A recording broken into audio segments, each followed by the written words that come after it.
ગામ રાજપરા અને ગંગા સતીમાનું જન્મ સ્થળ અને તમને કહું આ લાલબાપુ પધારવાના છે ને લાલબાપુ પધારવાના એટલે એમના માટે જુઓ અમે એની ફૂલ તડામાર તૈયારી અને આ પબ્લિક જુઓ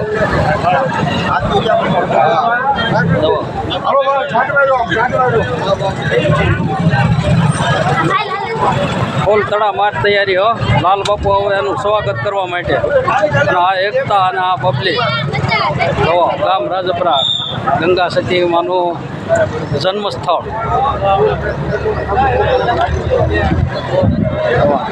પબ્લિક થાય હમાય નહીં ફૂલ તડામાર તૈયારી હો અને સેવા ભાવિકે જોવા અહીંયા ઊભા છે અત્યારે સેવા કરવા માટે તૈયાર છે તો આ મિત્ર આપણા ફોલોવર મિત્ર છે અને સેવા કરવામાં તૈયાર ગંગા સતીનું રાજપરા ગામ જન્મ સ્થળ ગંગા સતીમાં છે એનું રાજપરા સ્થળ છે અને ત્યાં આજે લાલબાપુ પધારવાના છે તો લાલબાપુ પધારવાના છે તો એના માટે ફૂલ તૈયારી છે અને તડામાર તૈયારી આ ગામની એકતા અડકે પડકે ગામડાના પણ બધા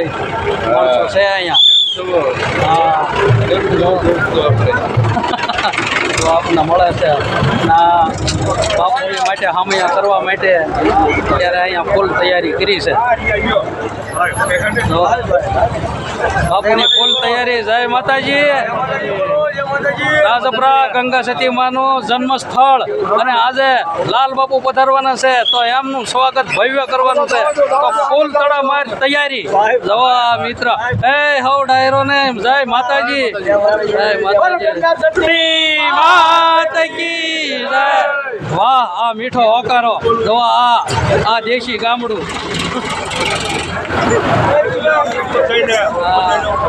અરે એમાં કાંઈ ઘટે નહીં તમને કહો ગંગા સતીમાનું જન્મ સ્થળ એટલે કે રાજપરા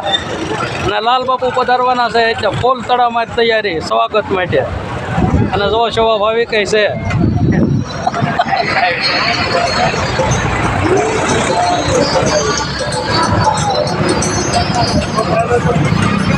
આવો ઘર બેઠા ગંગા છે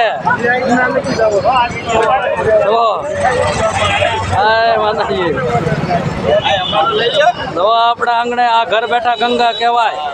ત્યારે આમાં એકાદું ઝબળિયું મારી લેવાય ભક્તિમાં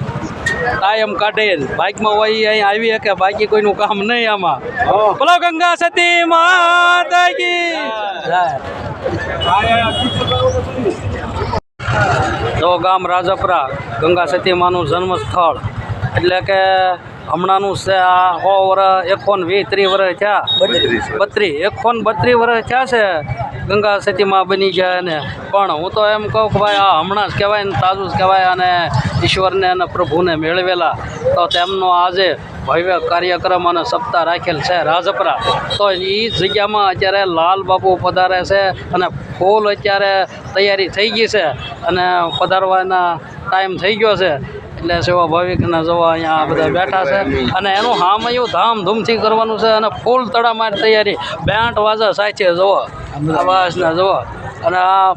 પબ્લિક આગળ આપણે ઘડીક પહેલાં ઉતાર્યું હતું જુઓ જય માતાજી જય ગંગા સતીમાં